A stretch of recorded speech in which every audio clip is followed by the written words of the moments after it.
నీ గురించి నా గురించి ఎవరు సాక్ష్యం ఇస్తారు? మన గురించి మన కుటుంబం సాక్ష్యం ఇస్తుందా? మన వీధిలో వారు ఎవరైనా సాక్ష్యం ఇస్తారా?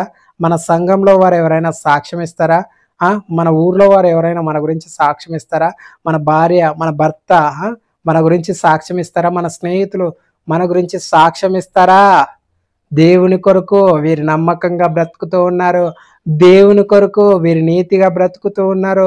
దేవుని కొరకు వీరు యథార్థంగా బ్రతుకుతూ ఉన్నారు. దేవుని విషయంలో వీరి ప్రాణాలను కూడా వీరు లెక్క చేయరు. వీరి నీతిని కాపాడుకునే విషయంలో వీరి ప్రాణాలను కూడా లెక్క చేయరు అనే విషయంలో నీ గురించి నా గురించి ఎవరు సాక్ష్యం ఇస్తారు? మనమేమో నీతిగా బ్రతకము. మనల్ని బట్టే దేవుని నామం అవమానపరచబడుతుంది. మనల్ని బట్టే దేవుని నామం దూషించబడుతుంది.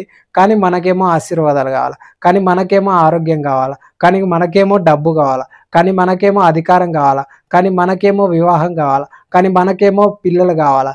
ఇలాంటివన్నీ కావాలంటే ఎలా వస్తాయండి? తెగింపు, అవిశ్వాసం, ఆ నమ్మకత్వం, ఆ యథార్థత, ఆ నీతి మన జీవితంలో మనం కలిగి ఉంటే మన జీవితంలో ఉన్నతమైన ఫలింపు ఉంటుంది. మన జీవితంలో ఉన్నతమైన ఆశీర్వాదం ఉంటుంది.